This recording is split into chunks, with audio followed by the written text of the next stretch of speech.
My name's Lackluster, and along with Sebastian Ethereal, we'll be your host for this evening. How you guys feeling tonight? Yeah! Jesus, how you feeling over here? Yeah! We got a fun list, and then we got an even better after party with Root Stand. Yay, Root Yeah, Stand! a couple of you like Root Stand. The ones that haven't seen it are gonna love them. And then, of course, we got DJ Michael A on the way back. Give it up for DJ Michael A. Keeping it solid every Saturday night. Alright, so I'm going to start it off real quick, but if you have a poem or you want to get on the mic and say something, we got all my list right here at the front with Kerei. So, yes, thank you. Real quick, let's see if I remember this one. There's a sick hipster appeal to living in a town this real. There's little here for fun and home is hell for some who dip out to craft big city life from scraps of kings. The best of us, hired as escape artists, age 18, but there's no need to blame those evacuees. They did their time. And only God knows what it means when most fields in this city were first built up, dreams burnt down rapidly to erase bad memories. The boom times are gone and so is prosperity. The only boom that makes money now involves liquor store robbery and business is good.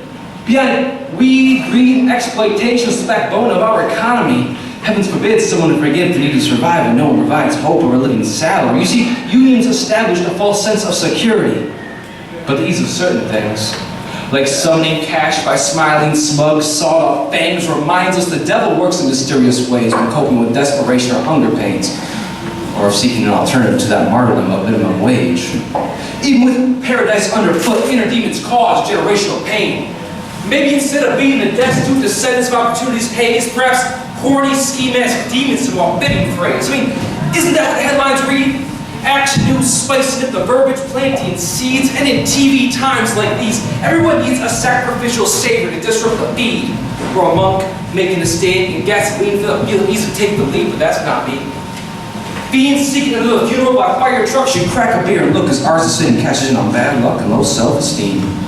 Slashed wrists spewing flames. Delayed results of fools falling for hangman's dream while leaders driveway and four-wheel ironies trailed by bolted factories. Stay here long enough, there's a real chance of getting stuck, stoned and broken, a pothole rut. A loony wolf tricked into twiddling thumbs while a trapper comes instead of gnawing off its own foot. Instead, imagine starting over. As those same kitty cherubs still choosing to chisel wild hordes of woodland hails, but this time let it be enlightening. This time, as a trusty corporate angel, rob the system and earn yourself a bailout, because while everyone agrees that you should agree to everything, when referred to a pair of split-kiss pistol lips smiling seriousness for some dumb gunmetal ventriloquist, the truth is obvious to any idiot that security cameras paparazzi enough. No, you won't get away with it. It's funny. How many registers are already stripped down to their nickels and cents before the bad guys arrive to cash out the Coinstar contents? Corporate crooks still collecting his decades worth of ruinous rents. Nothing left to steal in Flint except the fillings from our teeth, so thank God mine were paid for PVC. Half the population lives up to polluted expectations and never leaves the shallow sea, raised from tadpoles and chlorine fountains, surviving with deformities. Destined to steal kisses from a non-existent princess while croaking on maternity.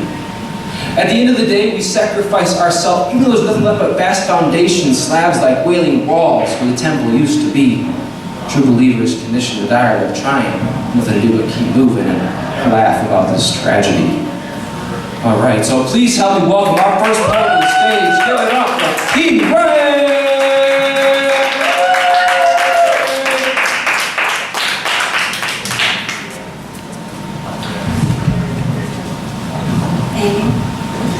Yeah, Nick told me I was first, and I thought he was joking, so I wasn't really prepared. But I guess I think it's the way, or just I'm sure, whatever. We don't need to pick a lane. Unless, of course, somebody wants to jump instead. Oh, cool, sure. Yeah, let's just start. All right, well then I am going to do this first poem because it's cute. I recently got engaged, so,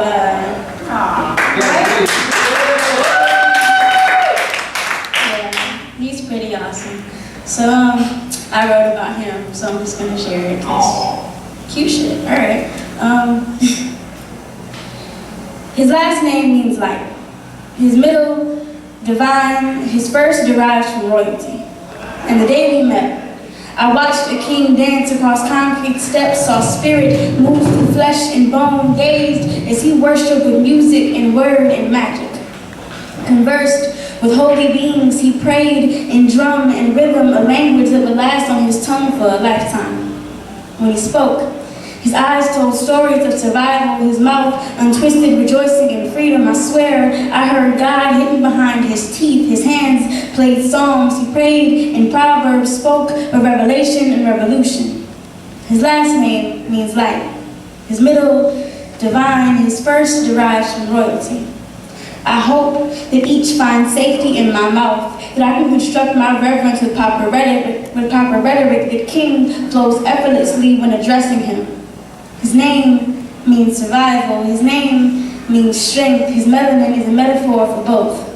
His name is a God-given language that will last on my tongue for a lifetime.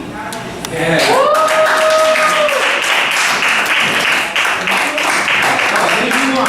Just have to set the book down. Yeah, so cute poems and stuff. All right, other small victory in my life. I gained 2 pounds. So happy. All right. This is like a real celebration for me because I've been like teetering between like 79 and like 80 pounds for the last year or so. So I gained 2 pounds. I'm really happy. And so this poem is about like my struggles as a skinny girl. So yeah. This world ain't got much for skinny girls. Got mothers telling you that childbirth will be impossible, but don't let that stop you from having 4 babies. Got grandmothers questioning how deep your genes run. Maybe somebody on her daddy's side isn't thick. Maybe that's where she gets it from or doesn't get it from. Got friends telling you you're lucky. You can eat whatever you want. Got doctors telling you diabetes and high blood pressure runs in your family. Got family telling you how to push away those plates piled high with hot food and seasoned with guilt trips. Stop watching me eat. I hate that shit. It's not that I'm selfish or lazy or spoiled or ungrateful for your hard work. It's just not work. Watching you stare at my fork each time I lift it to my lips. Your disdain makes meals much harder to digest. But I guess you aren't stripped bare before your mirror wondering how God got it all mixed up. Yes, you're woman enough but no curves in all the right places, chanting I'm fearfully and wonderfully made to your reflection until you both believe that society ain't got much for skinny girls turned skinny women. Turned size 0 jeans, turned 32 B cup, turned 83 pounds on a good day. Turned half these stores got nothing in my size, got women staring up and down my lack of thighs telling me I think I'm better than them, and men telling me that they need something soft to hold on to. Well, I'm sorry that all the wrong parts of me are soft, that fondling my heart doesn't sound so attractive. Believe me, it doesn't feel good either. You can't grasp hold of its beating, keep its rhythm. My hips and heart won't twerk for you. My spirit is not something to put on parade, slip into push-up bras, slide into corset. My soul's too thick to be handled by someone who only wants to grasp the tangible. Skinny girls become turntables too often. Makeshift DJs, we mix and master our bodies, wreck our self-image with one too many glances in our mirror. Society has too many of us, willing to stretch ourselves too far to fit into a frame we simply weren't built for. So I choose to move forward, stand tall at 4'9", size 0 jeans, and 83 pounds on my best days, chanting I'm fearfully and wonderfully made to my reflection because now we both believe it. Society doesn't need to have anything for me. I've learned to be more than enough for myself. Yes.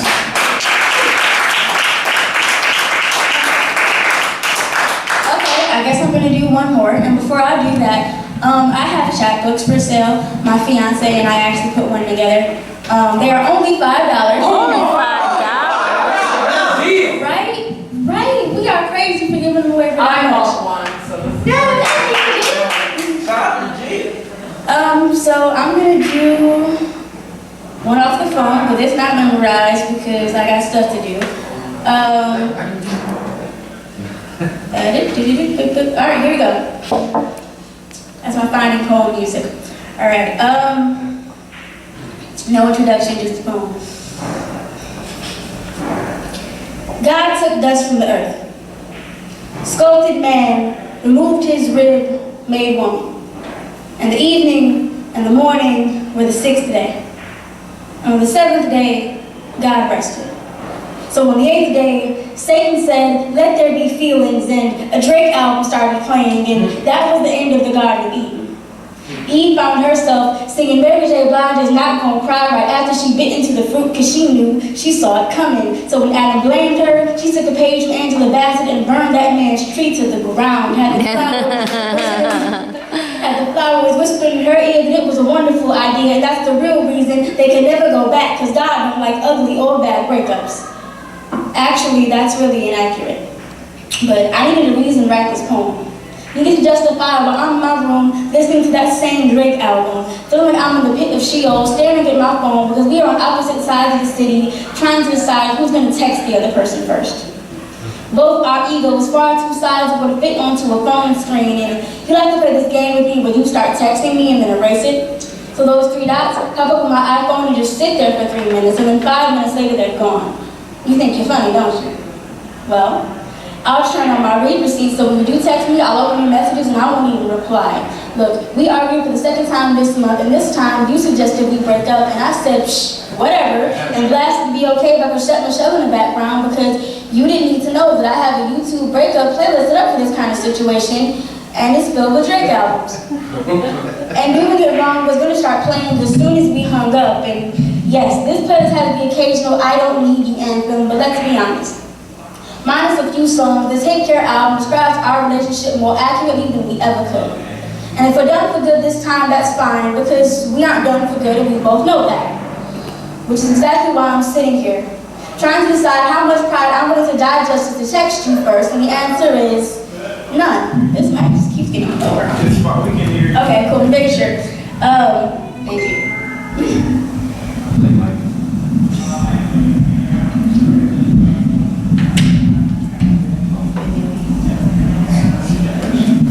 Thank you. Sorry.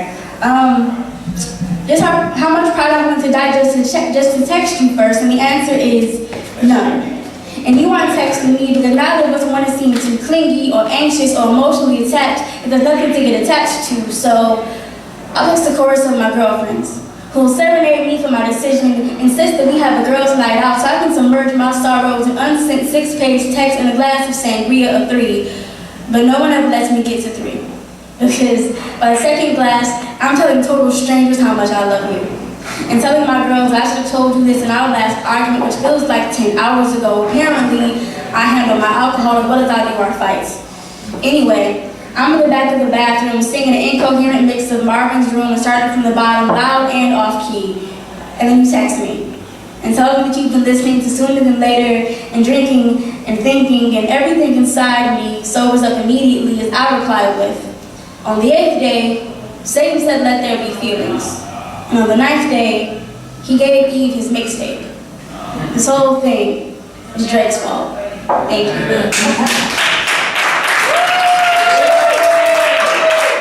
I was speaking of cold ladies and gentlemen. I go by the name of Ethereal. I am one of your co-hosts for the night. Again, I'd like to thank you all for being here at the Ryan Bello Support Your Local Poet Open Mic. Yeah. Ryan Bello. He started this, so we keep it going in his honor. I'm gonna spit a poem and bring up the next person on the open mic list. If that's cool, somebody say cool. Whoa! I feel like it was like 300 people in here. All right, cool. I hope I don't switch it up too bad here, but I was asked to do a piece that may not be the prettiest poem, but we're gonna see how it works. And it's brand new, so none of you've ever heard it before. No shit. Yeah, so DJ exclusive. But okay. I don't think my ancestors were Catholic, but they were made to put mass in front of Sir. Their veins form vineyards that flow with the richest Merlot Massa ever tasted. Wean, then whip away rebellion before we could ever chase it. Translate that to 2016 Civil War of the streets versus cop, and you've got yourself a recipe for getting wasted. See, I'm waking up, hurting a wound to lead shots. I haven't got pop.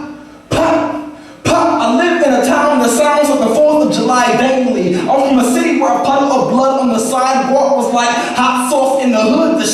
everywhere. And I stepped right over it.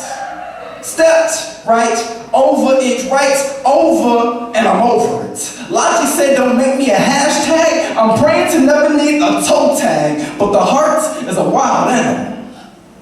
That's why our ribs form cages. Broke the box labeled me, enter the energy from MC. Mike Core whiplash, the stage is a three-ring circus of artists, the art, and audience. In art, we trust ourselves and our souls in the interim of life. I've already died once, I won't let it happen twice. Tonight, the assassination of Casanova, the house of stars when sun burst on the scene to move weight like triple beams, infrared lens flare. I fear the air, the inhale, the breathe, the act of the causes of existence. Burrow defenseless, defense is gone. But touche to Lupe when they managed to loop a political agenda into the defender. The blue line, slug to find idea. Extinguish the opposition's mind. Ladies and gentlemen, put your hands together for Rachel Stock as she comes to the microphone.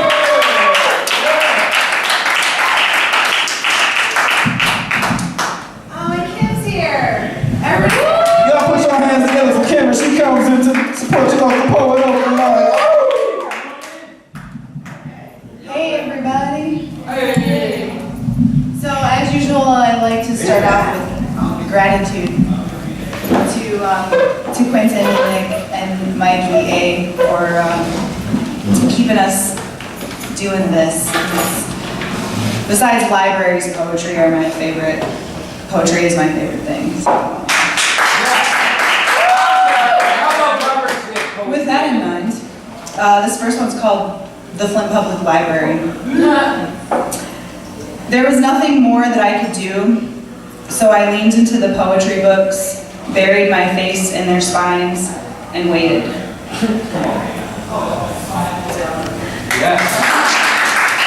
my poems are tiny poems. They're very short and tiny. Opposite of me.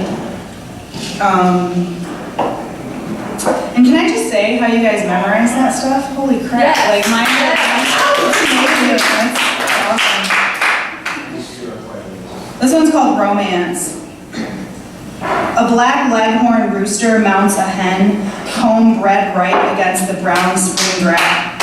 Hold on, let me start over. Right. A black leghorn rooster mounts a hen, comb bred bright red against the brown spring grass. Quick morning tryst in the front yard among the shrubs. Full of his seed, she shakes herself off, adjusts her feathers, and continues searching for food. I live on a farm and I see cows and chickens having sex all the time, so it's not really a... Great. It's true, it's funny. I like it because I'm a pervert, so it's... I know, exactly. So this one's called Spirea. The spirea is frantic in the wind. Green fingers with white flowers that look like popcorn floating on waves against a spring sky, blue. Like the way I envisioned it in the winter every time I pulled on wool socks.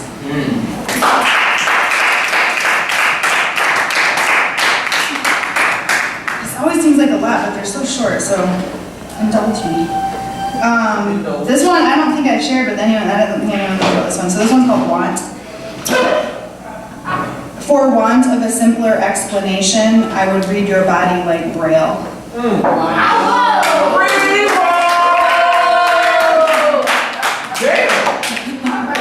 just got like, whoa, what? Read it again. Really? Yes. Okay. Slow. Make it delicate. Ease it in there. For want of a simpler explanation, I would read your body like Braille. Damn. Yeah. All right, two more. This one's called Coffin Gazer. I wrote it for my great uncle. I do not like to gaze at the dead. Soon enough, the clothing will be donated and someone else will cough down your sleeves, your ties will ride new necks, someone will rip holes in the knees of your old jeans, button down your button-ups. When I see your shoes on some stranger around town, that will be the proof I need.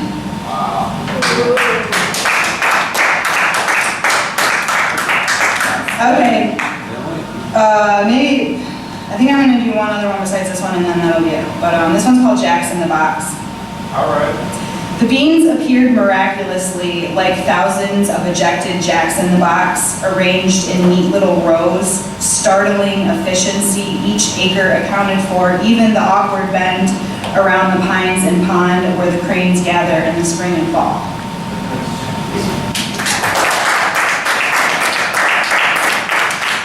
Okay, last one. I don't know. It's not angry. This isn't an angry poem or a mad poem or anything like that, but it is about all the men in my past, so maybe it is a little... Yeah. That's what I said at one point, but look where it got me. Anyways, this one's called Sometimes Men. Sometimes men are abrupt like stop signs. Other times they flash red before they give you green arrows of permission to turn towards your destination, always away from them. Sometimes men are orange detour signs and announce themselves rudely in the middle of the night. Sometimes men impose cruel speed limits. They dare you to defy them. Sometimes men are only brave enough to be suggestive. Men are U-turn signs. Sometimes men only yield their secrets to other men as they sleep right through you. Sometimes men are dead-end signs down streets you want to live on. Sometimes men posted on rural roads have buckshot holes, and you can peep right through. You can peep through them clear to the other side. Thank you, everybody.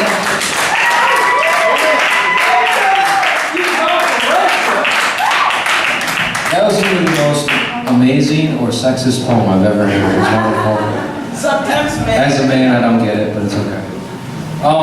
Before we want to get to our next act, which is, I'm not even gonna lie, I put him on the bill. He didn't know that I put him on the bill, so I don't want to put him out there like that. So I put myself out there, and by extension, I'm put another person who I would always force to read poetry, Ryan Bellows. I'm gonna read one of his pieces.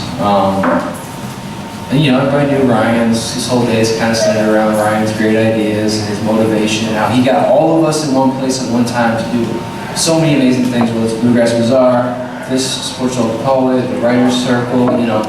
He was just one of those amazing guys, and his poem is called Destiny, and I think it's really apt. I suppose finding your destiny is a lot like learning to walk. In the beginning, it's awkward, with crawling being the primary means of mobility. I suppose when we're young, we muster something, the urge to stand, and once we've brought our feet to the floor, we take our first steps, find ourselves closer to the other side of the room. And then as we get on in the years, we become closer to realizing our destiny. I'm amazed. Destiny isn't always a destination, but it's the steps we're taking that lead us closer to the reality that we are meant to know. And just applause for Ryan Bellows and applause for showing up, keeping us down. I think it's a really important thing that, you know, he had all these dreams for us and we keep our dreams for him. Because we have a few minutes and because I didn't tell him he's actually on the bill, I'm going to call up Jenny Munch to the stage. Did you just raise your hand? Well, I was just going to say, if you need people, I have one little short poem I can read. She has a short poem. But I'm saving you. I was hoping we'd get some more people coming in because I feel really bad for putting Kerei on blast. She's so talented though. Let's give it up one more time for Kerei. I was like, she can handle it. I'm on the bottom. You guys are gonna love her. Please give it up for Ethereal coming to the stage. So as I think Crystal mentioned earlier, we just put out a new chapbook. It is untitled as of yet, but it's a collaboration of poems from her and I. It's only $5. Only $5? Yes, it's actually 2 books in one, so you just got 2 books for $2.50 a piece. Oh my God. Shit! Right? But yeah. So what's about to happen is you're actually about to see like multimedia poetry. We're actually gonna like cross technological borders that I don't think have ever been crossed before. But I think I'm about to cross them, just like that. Cross the screens. Cross the screens. Bow! Okay, so there it is. Okay, actually no, I don't need that. You take that, because I don't need it. Right, so this poem goes something like this. In this, my fortress of solitude, I take shelter from a rainstorm not yet fallen. Unadulterated cirrus clouds drawing ever near me now, serious rethinking of my position. Am I covered? Am I vulnerable to unseen elements? Held in the highest reverence, I respect the thunder. Eye of the tiger with undying hunger. I'm panting outside the pantry. I'm exasperated. Fear, outdated, but courage is overrated in today's society. See, they trying me, testing my patience. Like the final examination before I'm assigned my doctor's first patients. This is physical and critical. Residual semtex from passive-aggressive chin checks. I am the silent detonator. Unheard of until the clap from God's glove is manifested above. Sun rises to witness its own exhumation. Sun sets on the throne. The temple of your soul is made your home, your own. So ask yourself, what's it like to wake up in inspiration? Reaching the highest of elevation, but I'll be right in gravity holding you down. My mental cavity deserves to be crowned, emerged from under the ground, like real dark but profound, projecting light inside your mind, capturing sound.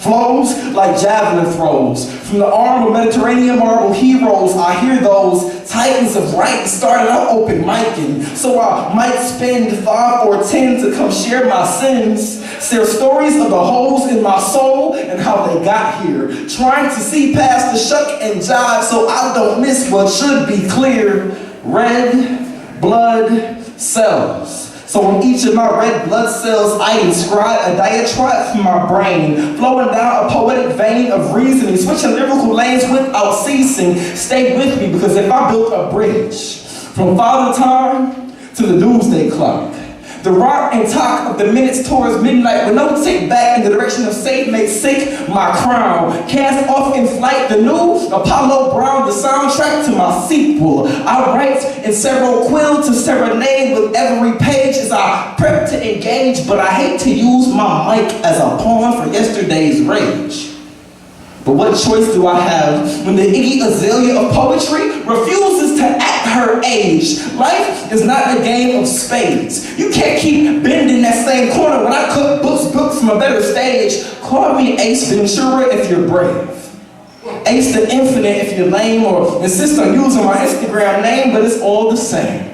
This game is just a series of auditions. The only thing missing is a team of seasoned morticians, because I'll be dead to everything but Quentin. And quiet as is kept, you're tired and I'm blessed. Destined to be the best you can follow in my footsteps, but please don't put me to the test, because I'm resting my faith in my footwork. Hit the ground learning profound parables to my people. Loop the lyrics until I start to get it, and they're asking for more of that action. Ingrained where we play, I'm brainwashing my beats until even my plates and forks can scratch back my replay. I rewind full like walking bull. Taurus season just passed. You better be mindful. Watch the horns as I turn from doormat to matador. I'll take flight, burying my feet in nouns in search of the crown. I got my wings already, yo. Call me Apollo Brown. Thank you.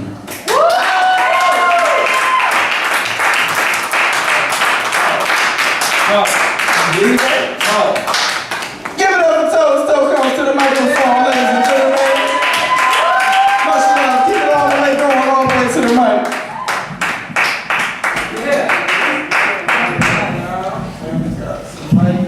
Good.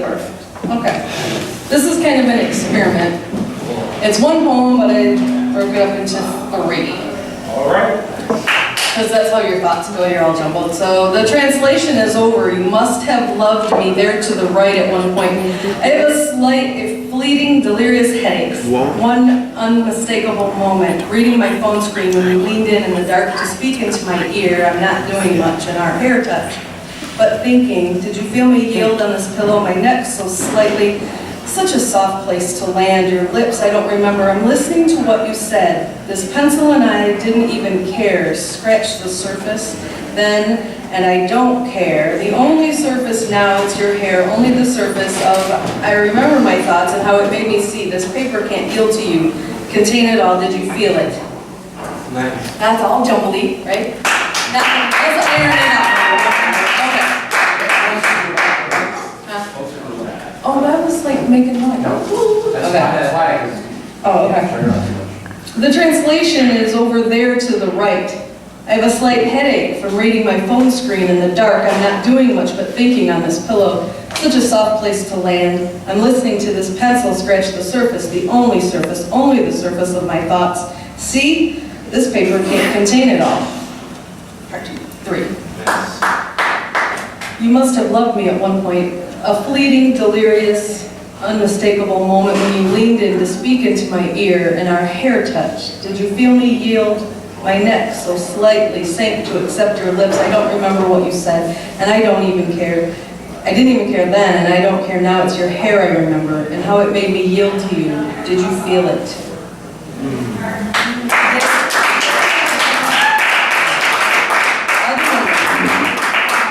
Short. Do a couple more. Do a couple more? Okay. All right. Here we go. Okay. Who fights at the library? A young couple, young teenagers. He pulls her backpack to try and get her to see. She looks at him, one leg out, hip cocked, turns her chin. I like the way he pleads his case. He is a performer, distinctly sharp control moves. She does not believe and keeps trying to leave, breaking free. He keeps pulling her backpack. She's tiny, new, with a fine ass. I hope he's fighting for her. I hope he's not talking to other girls at the library. I'm staring at them out the window from my comfy chair and my book. I hope they don't notice me. His arms are open, his chest is open. He's laying it all bare out there on the sidewalk. I hope he's fighting for her. Shit, you see me. I pretend to stretch, I wipe my nose. I'm oblivious, I'm reading. She's wiping her eyes, this is her out, and she takes it, marches on ahead of him. 2 other girls saunter along in front of me now.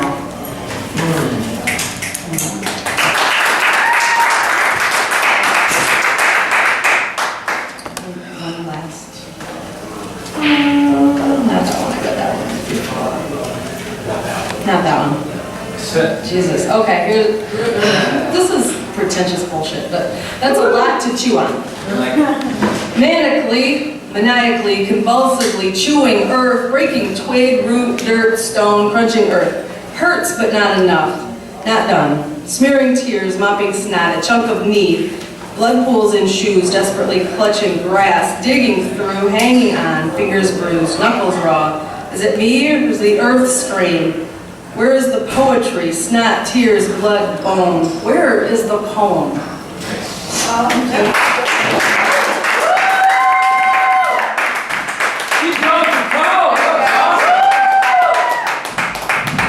So this is what I'm saying. There's so much talent in this community, and there's people like Kerei Plank, and there's awesome performers like Toe. You know, you just don't know where you're going to find the next big thing, and I feel really blessed to be in this room with all of you right now. I'm going to read a poem real quick, and if Connie has something, she's interested. Oh, Connie's not interested. Connie changes her mind, though. We can look it up. This is not a happy poem, but it's not a sad poem. It's a letter to the arsonist called Burn It All. Count on nothing. It goes a little something like this. Go ahead, burn it all. How you doing? Thank you. Go ahead, burn it all. But count on nothing being changed but the ugly peeling paint and Thank columns you. of smoke, replacing pillared skyline shade. Got to put money in my Everything seems more hopeless. Arson artists chisel out a brand new mess from anger and unhappiness and molten memos, feeling demolition lists. That's hate mail, self-addressed, sign of the gasoline kiss. If raised saint, ashamed of fleeting inheritance, fed up with sordid heroes, found in today all the same, breaking all our basket eggs into brownfield stains and live grenades. No master planning in 50 years, but we're still all slaves while freedom flees break rat race cage. Our brick tides crashing waves, our hopes that we have pays, everything's washed away but truth and rage. So, frustrated people set ablaze or pray to escape, swallowing pride with deep-seated hate. This circus city's clowns joke around with money and lie until it's lost, wasting time all run-down cogs in a 3-ring broken watch. Lately, though, I've come to blame idealized fame in a city stripped of wits by whips that encourage women to drop out wasted bridge card slips. As descendants of factory fodder, we inherit mounds of shit, and at most, forgetfulness. Defeatists dealing with decades of loser rants and paid off silences. But our future's not in flames, or at least not yet. You see, outsourcing's aim was to discredit social gains and pile people with debt. And there are two prevailing camps of thought for living here today. Either singe away sarcoma homes, know in their place nothing better will ever grow, or give up, burn a blunt, and don't worry about changing what you never cared to really know. You see, this town is like a dentist office, and gummy curbs house holes where homes were pulled to save box-tooth blocks and smiling lanes from roof decay and rotting away. Any segment chooses to change the game, refuse to play, firebomb Monopoly, or pop off manic trouble, will fly a city rat, tear itself down for room to breathe, or live some dumb fantasy and preserve its rich history of rubble. Please help me welcome Connie to the stage.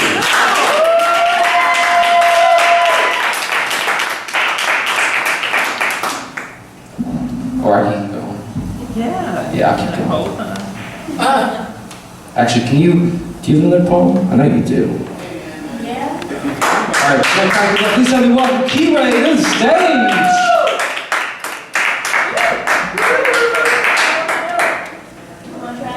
No. Ooh, so this is a really cool moment for me because they wrote this book together, those two wonderful people right there. And it sounds like they're trying to figure out what poem to read together. I don't know if I know this poem or not. Help him remember the poem. Give us some encouragement, ladies and gentlemen.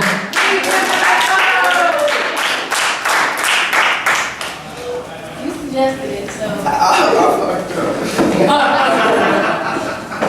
So he wrote this poem called "If You Give a Poet a Pen," based on the children's book "If You Give a Mouse a Cookie." Yes, and they have If You Give a Pig. Yes, I love those books. Yes. Dearly. If you give a poet a pen, they won't write you a poem. They'll give you 77 different ways they started their days in the 78th phrase. They'll draw you a map of every open mic joint within 3 counties of your current location, like Visa, we're everywhere you want to be. Like in Staples, buying pens, felt, papermate, and fine tip. Poets will turn a trip to a coffee shop into the most complex of similes, twist of strangest smiles, the best cappuccino we've ever seen while secretly on stealth missions. Meticulously mapping out we could fit a microphone in the venue because face it, no cafe is complete without its weekly poetry night. Poets draw swords like matadors, engaging in battle with pens before jabbing through pages punctuated with greatness. If you give a poet a pen, some of them will proceed to masturbate. And that's okay. It's better than the silly erotic poem they would write, trying to steal my girl for the night while she's on stage and I'm out of sight, not knowing that she'll still call my name in the very next line when I finish her rhyme. If you give a poet a pen, they'll start digging holes. Apparently, standing at sea level ain't low enough. We'll trade sidewalks for skies. We are just that deep. Deep. 6 feet deep.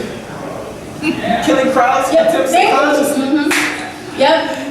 Killing crowds with attempts at consciousness. I know it.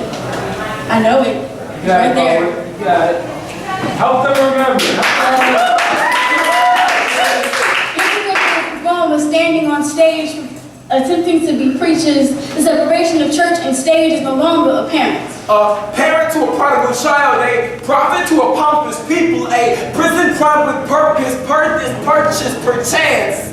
The prodigal parent's pen wasn't the problem, but to spare the rob was not to solve them, so he issued a new command to quell the quivering crowds with every noun from pre-paper mate to post-bow and everything in between.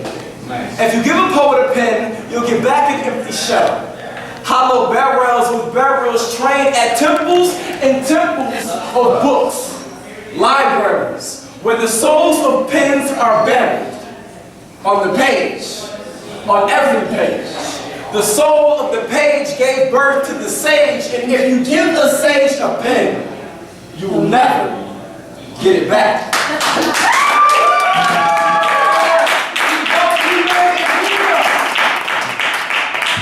So we're coming to the end of our evening. We got 3 more poets, and before we get there, I just want to one more time say, give it up for Nadi in the back doing the live painting. Can't beat that. Now it seems like a few poets have come into the room in the 13th hour, as they say in my profession. Mortuary sciences. So do we have some poets that are willing to jump on the mic? Okay, give it up for Connie!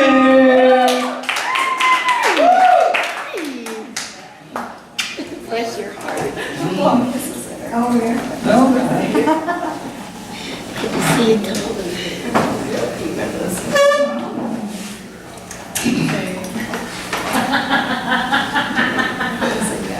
I bring forth the mighty spirit, carrying battle scars of old. If you wander into my world, a world separate from other worlds, you'll find sparkling whispers of beautiful moments. Moments threatened by an inky black bottom, so I often stand on stilts, looking but not touching.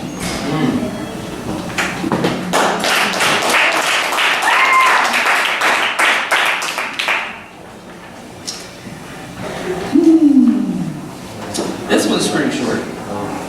Bring on the blazing flames of the sun, chasing away endless clouds of smog.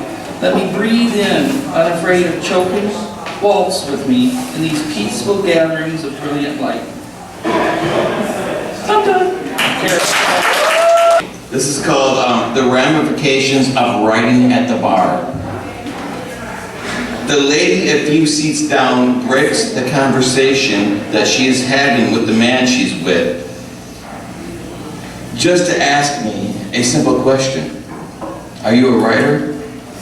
I attempt to ignore her, but she is persistent with her drunken inquiry, rephrasing her question while raising her voice. She insists, "Hey, mister, hey, are you a journalist or something?"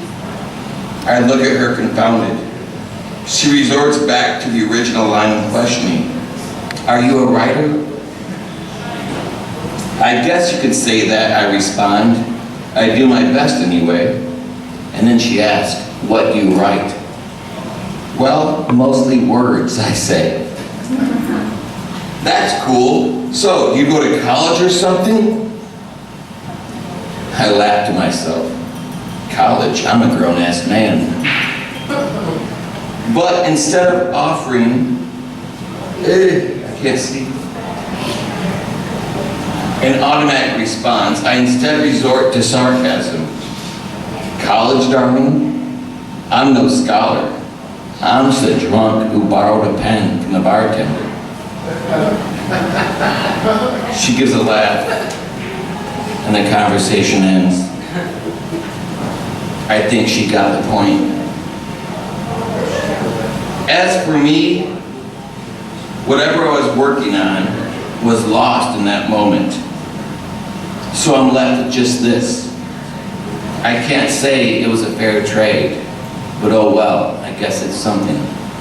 Right. It's not consent to open mic. We got it. That's okay.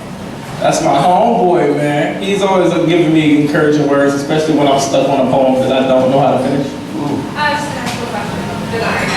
Say it on the mic, he can't hear you. Right, come, we got a microphone here, you know that, right? Alright, so not even her own theme music.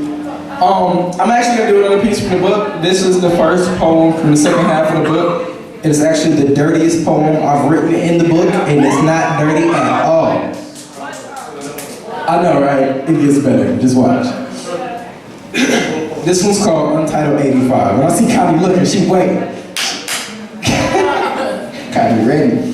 But If I was to write an erotic poem, it might go something like this.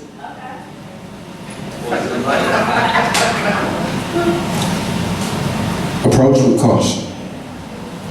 That wasn't erotic at all. Let me start up. Approach with caution. Okay. Damn, Mikey. Untitled 85. Approach with caution. Wait for the wind. Embrace that gentle breeze, then segue into a conversation at ease. Relieve her tension. Set her at peace with whatever diction you choose to use to greet, speak warmly. Precision of lingua over pizza and quinoa, listen to comprehend, not to respond. Verbatim reiterations, verbose illustrations, subject predicate reconciliations, keep it tight. Close to the chest, yet your cards are reflected while wearing a mirrored vest. Best lay them all on the table. 3 legs, grow weary. 4, make stable, implore her, intrigue her, fulfill and need her simultaneously. Sweet tea with honeysuckle. Grow lavish with lavender, lather her with the aromatics of mental acrobatics, inculcate your desire for her happiness into fate and weave a tapestry until tomorrow comes. And when she does, allow sensation to subside before retreating to her eyes. Loiter in her iris, linger in bliss. Love in present tense. Thank you.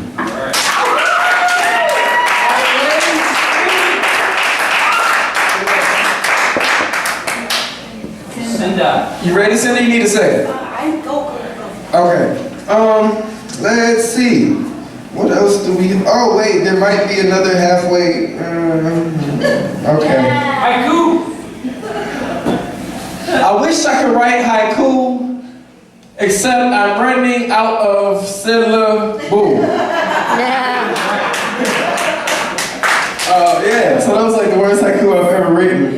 But I'm gonna do one more poem and we're gonna get ready for Cinda to come up. If y'all having a good time to support your local poem, somebody say yeah! Put your hands together for yourselves for coming out one more time. Thank you for being here, thank you for sticking with us. I do appreciate you all, and I'm sure Ryan does as well. This poem is called Comet. And then I'm gonna do another poem, I think, maybe, if it fits, we'll see. The day I found out, I felt the burn of a comet on flames, racing across galaxies with the speed of 1,000,000 heartbeats when you enter a room. Palpitations, sweat beating down my neck, bated breath, I could sense you. Your presence caressed my cerebellum. I knew your lies would taste of tomorrow and the truth would kill me, but I don't deserve you. So taste and see. Empty stomach, open mouth, and all I want to try is you. And see how life works. Because to the man with no arms, touch is tongue and toe. So take, taste, and see, grab hold of it. But not with hand, withhold. Heart reserved, front row seats to the theater of your mind for those worthy to watch the production. Words unscripted, but the broken locks on my past should have been a warning.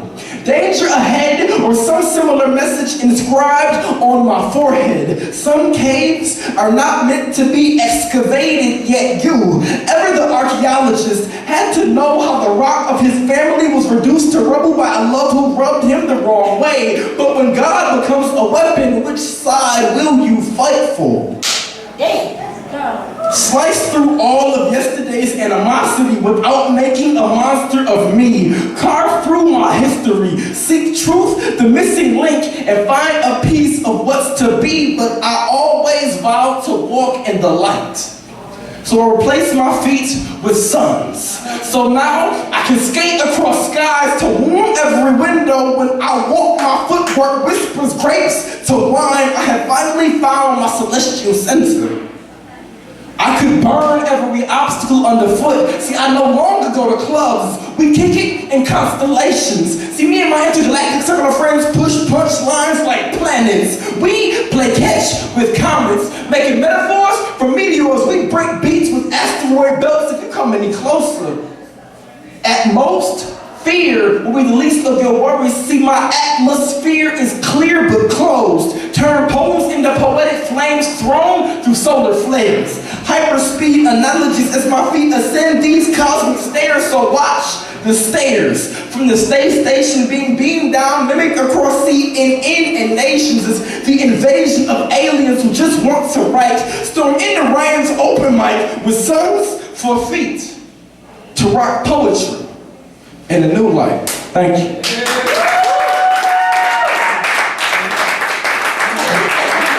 Ladies and gentlemen, at this time, put your hands together for my sister, my homegirl, and my friend Cinda. As she comes to the microphone.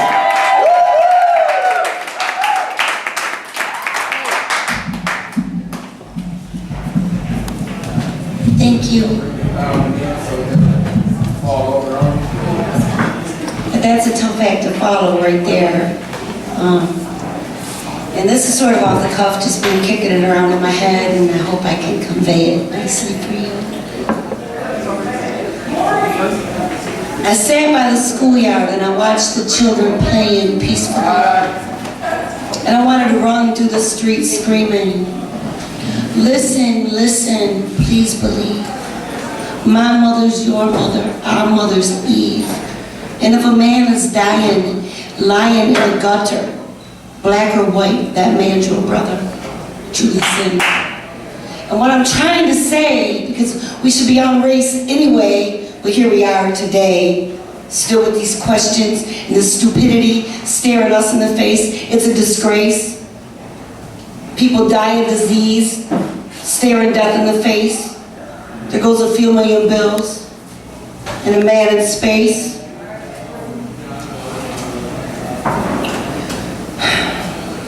So I sat by the water and I watched it flow in, and I was knowing, and I said, wisdom is crying from the gate. Listen, tune in before it's too late, because you can make the difference. A rising tide raises all ships.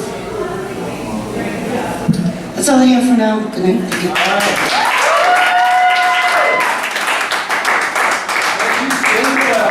Great. And barring any last minute brave open micers, we just need to wrap it up. I just want to say really quick thank you for everyone for coming out. I have one more Ryan Bell's poem if we got time to hear Ryan Bell's song. This is a poem he wrote that I think is, again, very apt. I love that word because it means fitting, but it's fancier sounding than fitting. You guys are very fitting, very apt for this night, and I appreciate your time. This is Dandelions Are by Ryan Bellows. My friend, dandelions are. Their puffy white seedlings float through the springtime air, spreading joy. As you make buttercups, they are yellow and grow tall in the summer when they remain undisturbed. They are elements for wonder, for scientific contemplation. They are a base for wine made in the country tradition. Dandelions are an instrument of natural wonderment in the summer when thoughts of flowers and weeds run through your head. Images of childhood moments flipping the amber petals into the air. Mama had a baby and its head popped off. Dandelions are, my friend. You know, for yourselves, for our program tonight, keep it going, we'll be here all night. Of course, DJ Michael on that way back in the stream. I'll see you guys next time. Thanks again for a wonderful. Oh, we got one more? Oh, did you actually want to go? Oh, we got one more amazing poem. Give it up for DJ Michael himself. I thought you said I was reading, then. I thought I said you were going to the bus. Oh, I like it under the bus. It's cool down there. It's cool down there and it smells like children. Oh, okay. I don't know what that means.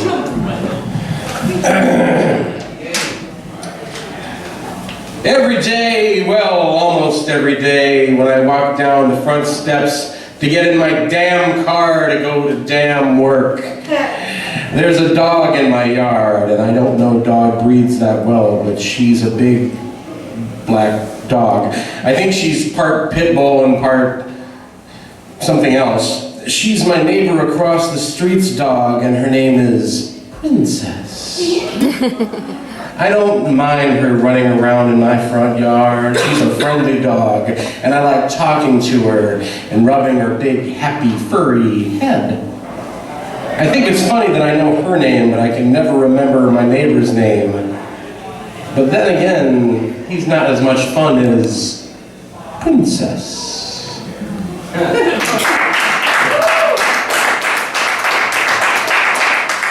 One of my favorite artists, Laurie Anderson, had a birthday recently. And this is a poem that I wrote for Laurie Anderson. It's based a little bit on the fact that she would have these rhythms that were not conventional, and the musicians would have to try to follow her strange rhythms. And just led up to this. She dances with strange rhythms, and all the rest of us can do is to try to follow along as she smiles that faint Da Vinci smile, and her arms and legs go around like arms and legs do. Her eyes slice through the air like new scalpels, and we have questions, the most important of which is, where is the one? I can't find the one. Hold on, she's pointing to it. That's it.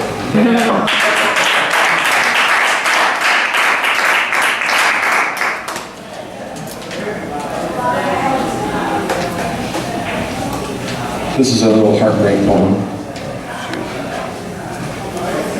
I spilled my water on thirsty sand so many lonely footsteps ago, and you recede from my feverish view, rippling,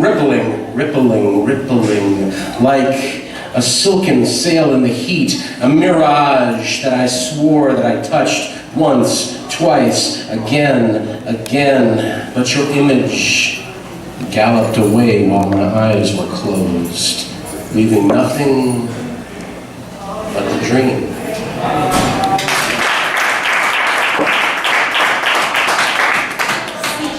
When I'm listening to music and feeling joy vibrate through my body and my soul, I am in church then. This is my religion. This is how I experience the divine.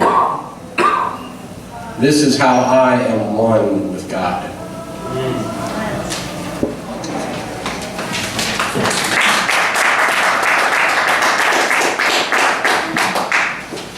I'll finish with this one. Sleep slipped like a stripper onto his lap, then pressed herself against his body, holding him in place. She was surprisingly strong. And slowly, so very slowly, pressed a pillow over his face, humming softly and purring as it got darker and darker. Sleep loved that Ben Webster album, Atmosphere for Lovers and Thieves. When the record ended, she danced like moonlight on water to the crackles and pops of the vinyl. She danced to his low, shallow breaths. She curled up next to him and listened to him snore and waited for morning. Thank you. Let's give it up our DJ Michael. Oh, thank everybody for coming out tonight. Did you guys have fun? Yeah! Yeah, we'll be here again in 2 months for another Support Your Local Polo Mike. My name's Lackluster. This over here is Jenny, can you edit me out of there? Ether the poet. Yeah, you can. Give it up for yourselves! Give it up for yourselves. I I do have one quick announcement. On Sunday, June 28th, at the Greater Flint Arts Council, which is located approximately 3.5 blocks to our south, there will be Soul Food Sunday as a poetry and spoken word showcase hosted by Easy Smoking Barbecue. I do have tickets. They are only $10. Only $10! Hosted by Amber Hassan, who's an amazing local author, performance poet. There will be food available. I do have combo tickets for if you want dinner and poetry. The combo tickets are $15. So see me after the event. Hope to see you guys there. Thank you very much. All right. And one more quick announcement from my dreaded friends. There are military activities going on just next door, so watch yourself out there. The cops are watching you. All right, give yourself a round of applause, and we'll see you next time.